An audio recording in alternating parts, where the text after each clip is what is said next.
Hello and welcome.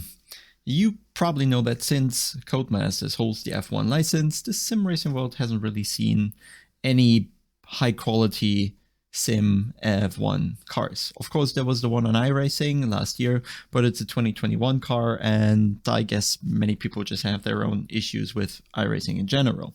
So there wasn't really an official take. Yet now, Automobilista has released the Formula Ultimate Gen 2, which is their wording for the latest 2022 F1 car, based at least on the latest rules. Not sure which data actually went in there. I tried to find something about the car written from the developers, but other than that it was included in the game, it was pretty hard to find. But there are other options too, and I want to go through a couple of them in this video, so I hope you enjoy that. So back in AMS Tour, and I really want to try to leave force feedback on the side. I have to say, really still didn't figure it out yet. I tried with the custom force feedback files. I tried with the default plus. I tried with the default. It's still all okay, but none of it really feels great. Back to the car. We have the somewhat of a 1,000 horsepower F1 2022 car here. I guess it just looks like the most recent regulation change makes the car look. They have the regular chassis here, so they don't really have all the different takes on it, like the small side ports the Mercedes has, for example, or all the different shapes and wings the teams came up with to direct the air around the car. So we just have pretty much the stock shape that, kind of F1 gave out. I don't know if they hold a license or whatever. Given by the name, I guess they don't, so this is their own take on it. Whatever they found in the regulation to build that car, so I guess we just go. I've chosen Imola because this is the track that one track that I know, one track that I've driven a Formula 1 car on, and a track that we have across all the different cars we're gonna drive. So while the game loads, just double checking we're actually recording. We do, and we're already on the track, I believe. First thing we'll notice is, the Formula 1 cars have several different compounds. AMS2 kind of just omits a few. We have a soft, a medium, and a hard slick. And not really the C1 to 5 compounds, or if there are even more. We just don't have that. So it's already hard to correlate the rubber we have in the game to the rubber the real cars are using. Lewis Hamilton did a 1:14.4 in last year's qualifying, so this is going to be somewhat of our benchmark what current F1 cars do, even though I'm not sure how the 2022 cars really compare to the 2021 cars. Another thing I really noticed is the brake bias here. Even on the GT3 you have like 0.2 or 0.3% steps on the brake bias. On a Formula 1 car, apparently in AMS2 you only have full percent steps, which I think might be a bit blunt, and maybe you really want to have something in between. But yeah, I guess it's something we want to live with for the time being. Just remembering like 33 liters we're going to use if we compare to the other cars later, to have something on lap time comparison. Then I don't really know what downforce the value here means. It's just 32 of downforce, front and rear. Does it mean it's balanced? I don't know. I doubt it's the angle of the wing, because that would be rather steep. I guess we just go to drive. Yeah, he's waving us out, so we'll go. There is a speed limit that we'll safely ignore. The first thing you notice is I'm going like 250, 260, 70. I'm leaving the pits on Imola, and it all feels very wide on the track for whatever reason.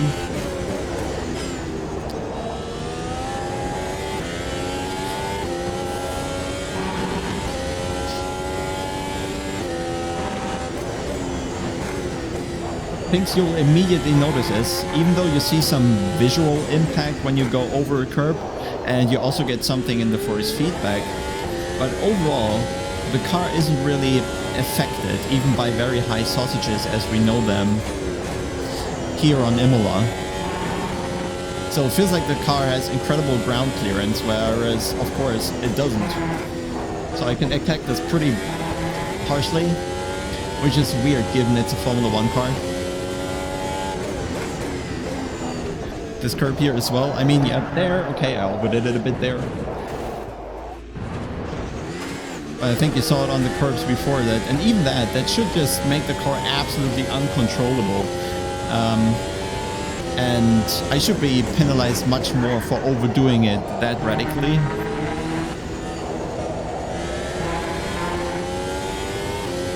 So yeah, something says balance down there. I guess there will be a button somewhere to adjust the mapping of the ERS, because there's nothing about that in the setup.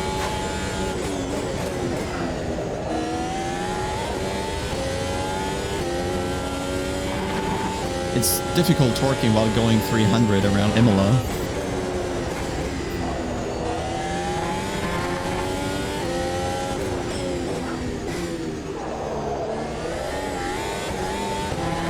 The grip on the rear is, it feels quite large. Like it's, of course I can bring the car into a slide, but it almost feels too easy to avoid it.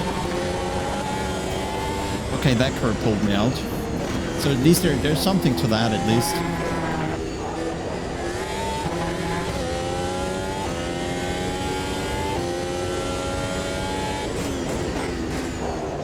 But the other thing I really wanted to show is you can like forcefully overdo it in the car, and it's just much too tolerant, at least compared to what I believe how difficult an F1 car should be to drive.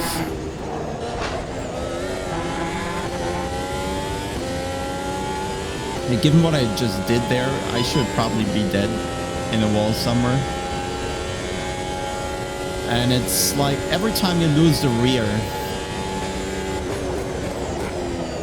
it just patches itself automatically with some weird wind from the side, pushing the rear back in line.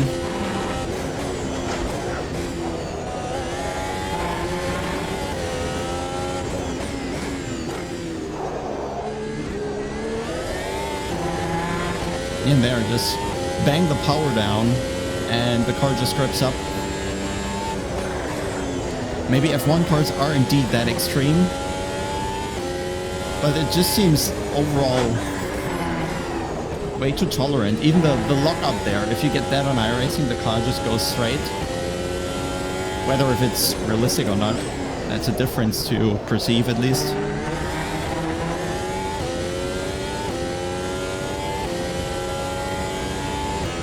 So again, we're comparing and trying to aim for the 114 lap times here,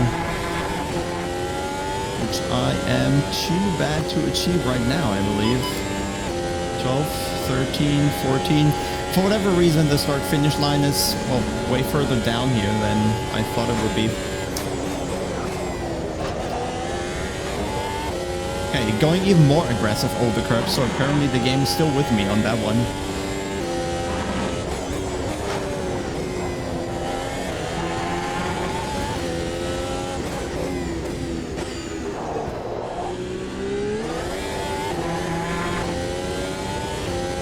Trying to focus a bit here.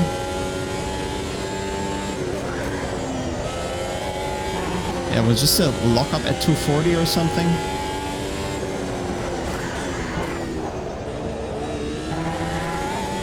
It feels like I'm overdriving a lot, but I'm not penalized probably.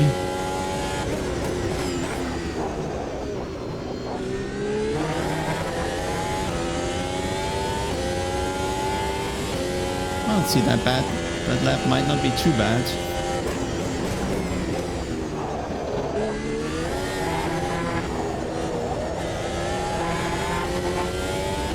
Oh, not that much improved. I'll do one more. 15, 16. I mean, maybe the recent cars are a bit slower than last year's. I mean, I did get the oversteer there, but it was, at no time it was really dangerous. And there was already 5th or 6th gear.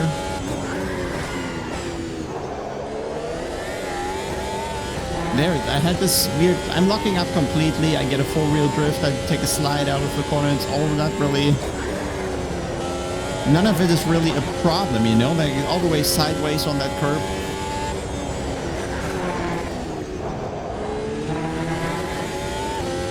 And that's the weird thing for me. It's just way too turbulent. I would expect the car to punch me in the face more.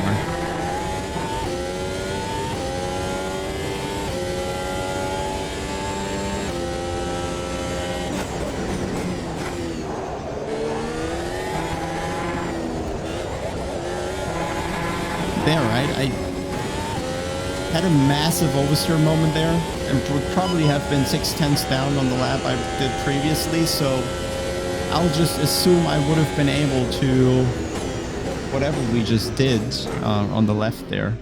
So my best was a 15.8. I guess it was like 6/10 down. I could do a low 15, almost a 14. I'd take that. But I think what remains here is the main impression. It's fast. It does have a lot of grip. It challenges you just because how quick it is. But the car in general feels way too tolerant. You're overdriving massively, locking the front inside tire. There's no really loss of grip. You're not going wide because of it. You throw the car into the corner, especially the slow ones. There's just no real sensitivity of the car, no ferocity to it, and it just is way too tolerant to mistakes the driver does, right? I'm understeering, oversteering, do a four-wheel slide, regaining grip on the front. The rear is just very slow to respond, and I say even though the F1 cars got a lot heavier in recent years, with now almost 800 kilos, it just feels too sluggish. It almost feels like a somewhat of a quick road car, and that is where, for me, the take of AMS2 isn't exactly what I was looking for. Luckily, the guys from Race Sim Studio still exist, and they have done their take on the Formula Hybrid X 2022 as well. The only issue here is a bit, they already did this back in 2020 when the new rulebook came out, and they specifically mentioned that this is just an updated version of the original concept back from 2 years ago. So I guess it's still a bit unfinished, and I'm really hoping that they will release a new version reflecting what the 2022 season looks like now, and the car's pace, ferocity, and all things like that. However, we still want to drive that, and I'm just making the few quick fixes here to really bring the car in line with what we did earlier on AMS2. So putting the fuel in 33 liters, taking the soft compound, there's only 3 compounds here as well, taking the electronics now, so the ERS, basically from charging over balance low to balance high, overtake top speed to hot lap, which I think is what we're after here. Aerodynamics, not going to touch that. Brakes only come in 1% steps for the brake bias here too. All the other options, really, as you know, we're going to turn off the halo for better visibility here, and that's about it. Then we just go driving. Immediately, I don't really want to go on about the force feedback, because Assetto Corsa just has always been good with that. We do have to take it slow a bit, because in the bottom left you can see the tires are still a bit cold. Still, what we can already see is that the top speed, even with the DRS open, isn't really in line with what AMS2 had there. They nearly died. Just that I caught it, because the force feedback really helped me seeing that coming. So going cautious isn't really going cautious if you're still somewhat pushed. Of course, you have the typical tire noise that you know in Assetto Corsa, the typical squeal. But what you'll notice is, we'll just do this right away, the car really responds a lot different to curbs, and you really have a couple, well, not seconds, but let's say up to a second of instability in the car when you come across a curb, just because the suspension needs some time to settle after being upset by the bump. And that is something I felt was like completely absent in AMS2 earlier. It just was a bit too unresponsive to track surface, so to say, and which was insanely quick, yes, but it didn't challenge me as much as a driver. It didn't have the speed I was expecting. Or well, it did have the speed in numbers, but it didn't get it across to me as a driver. So now here there's much more happening with the car. It's not so much on rails, it's moving. The front end seems generally better than the rear end, so every time you put the car into a corner, the rear end is always kind of forced to respond to that, and you have to give it that, well, couple of hundreds to find the grip, and just respect that a bit, which makes the driving overall, or gives it, feels like a higher fidelity to it, and of course makes it difficult too. We'll see lap time wise. We'll pretty, and there, yeah, braking, okay, fine. The AstroTurf a bit slippery there. Lap time wise, you can already tell how far the time has advanced in this lap, that we're very unlikely going to match the times we did in AMS2. So this version of the 2022 Formula 1 specs doesn't seem to really be in line with the downforce the cars are developing or the speed they're developing. Yeah, the DRS was already open, indicated by the green dots on the top left of the steering wheel there. But yeah, I have to give the car more time here when attacking the curbs. I have to wait for it to stop bouncing.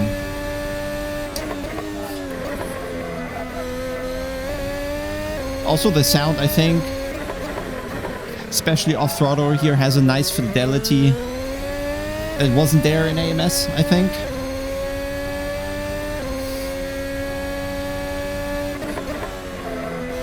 And most of the experience, really, I feel I'm getting from a game is still through the force feedback. And I think their RSS just did a great job getting that across here. By the way, the track here we're using is a modded version of the original Imola in AC, because that was by now outdated. It didn't have the new colored curb, didn't have the, well, also the curb style kind of changed. It's not perfectly in line with the real thing, doesn't have the hyper vibrating curbs that you know from ACC, for example, but it's still, I think, at least better than the 10-20-year-old version we had in AC.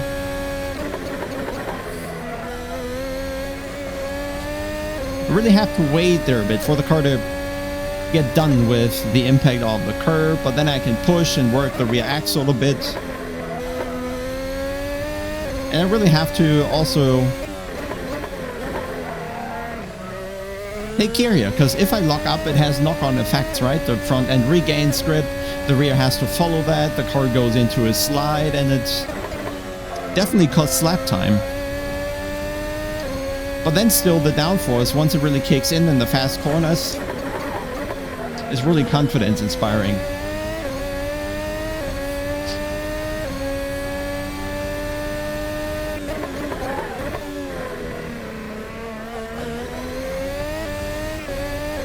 Okay, that is slippery, so I'll probably have to do another lap, because I'm not happy with the time there, even though, like, what, 4 or 5 seconds off?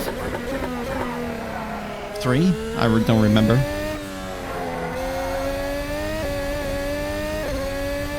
The fidelity in the slide there, and me not just going to the right, but actually going to the right, left, right, some degree there, and having to have some detail to the counter-steer movement there,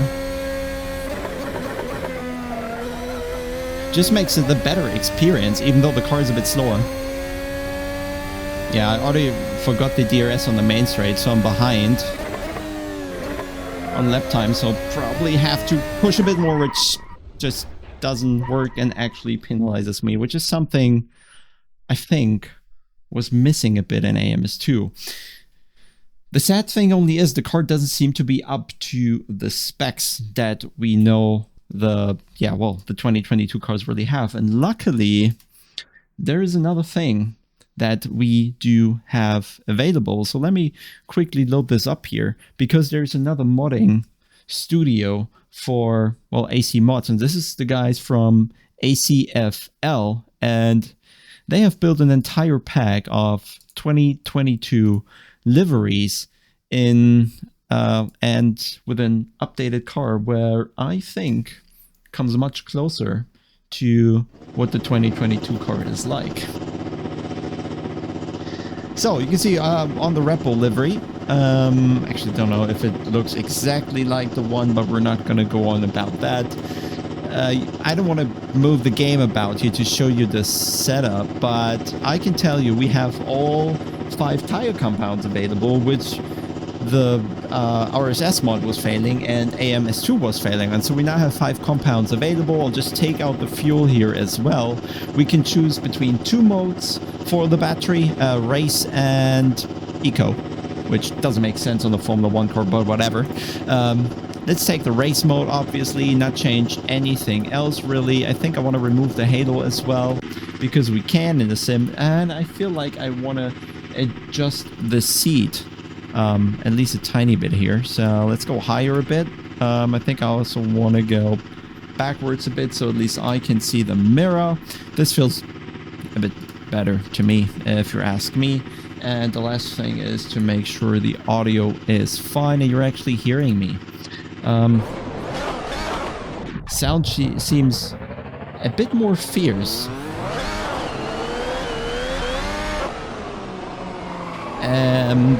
The force feedback is a bit different. Feels like there is a built-in enhanced understeer effect, so every time I go over the grip peak of the front tire, the force feedback gets light immediately. Which, I mean, it's a good indicator, but it's not realistic because you wouldn't have that on the real car. The force feedback is extremely heavy, and very tiny inputs around the center of the wheel here make a huge difference already. And therefore, it's also really important to have high force feedback, because this allows you to become, again, very sensitive and refined with the inputs around the center when the car is really responsive around that zone. And this is also something, and we're back again on the force feedback, which is much better than AMS2 was. Okay, the tires are coming up to temperature, and pressure will probably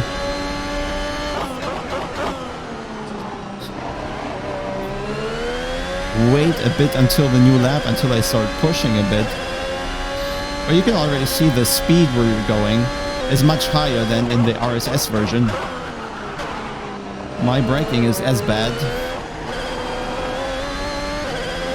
And they're using this car for their league. Now the DRS is open, the car just pulls away 300, 310, 20 like it's nothing, and then tops out about 330 here when the drag really kicks in. Okay, this is much faster. Okay, and the force feedback forces are really, really high.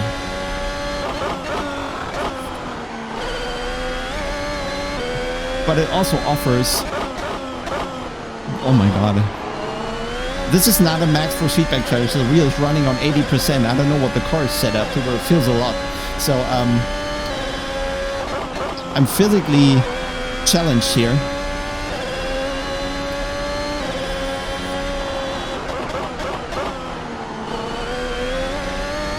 This is so much faster, but you feel so much in control, because everything you do on the steering wheel is immediately translated into something on the car. It's so direct.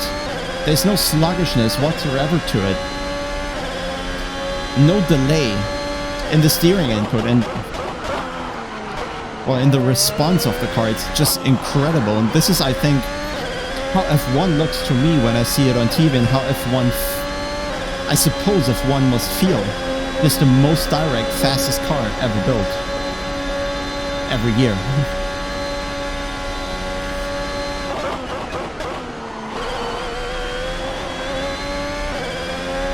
This feels like a much more credible experience. You're much more challenged as a driver. Everything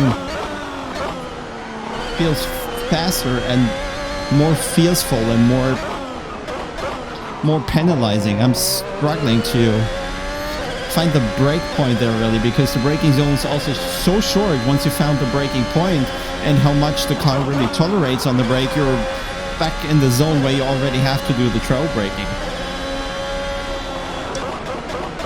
I think this is how F1 really feels as someone who doesn't drive F1 cars. You feel always on the back foot. The car is always more capable than you as a driver, and your brain really has to start shifting and adapting to this insane speed the car is doing.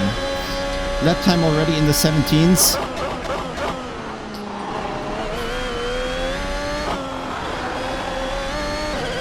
Not sure I can just go on and do a 115 or something, what Lewis Hamilton did, or 114 even. Definitely a bit faster. Let's see if the tire's still with me for another lap, and if I can push a bit more out of it without an error.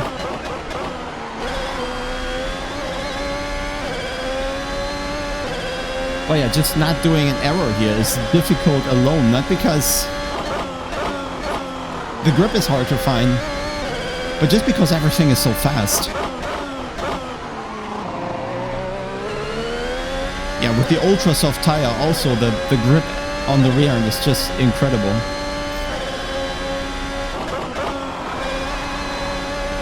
Can really push through the corners, rely on the arrow.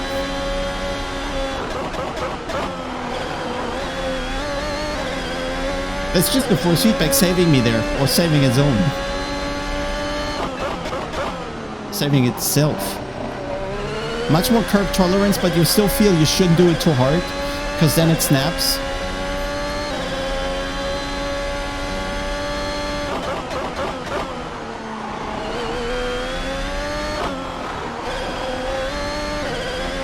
I could probably carry a lot more speed there if I would just dare to. I tried one more lap, but you see by the amount I'm talking, which hopefully got less, just about in the 16s, I'll try that. You see how focused I am, or how focused I need to be to drive this car.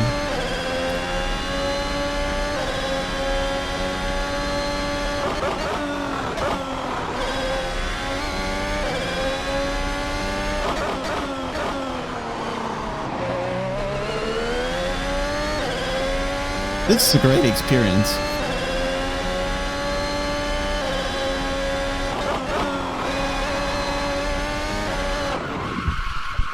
And this happens when you overdo it. I think though we've seen enough. I think this really was able to show something that, and I'm still sweating. The body's just building up the heat and the reflexes and everything. This is so fast that it really feels like you're challenged as a driver from the speed of the car, not the difficulty and fidelity you need to the trail brake and everything like that. It's just that everything happens so quickly, and this is what I perceive what F1 really, or why F1 is really different to everything else. That it's like it's a jet fighter on the road after all, and I think this is what makes it I think also more successful in viewership than it ever was in the last 2 decades or so. So yeah, if you want to have that experience, head over to the website, I'll link it below, of the ACFL guys. The car sadly costs 20 euros, but I think it replaces a void in the sim racing space, which is the lack of a proper simulated F1 car. So for the time being, until the RSS mod is ready, I think this is the go-to car for anyone who wants to have a sim experience of Formula 1 2022. Bye.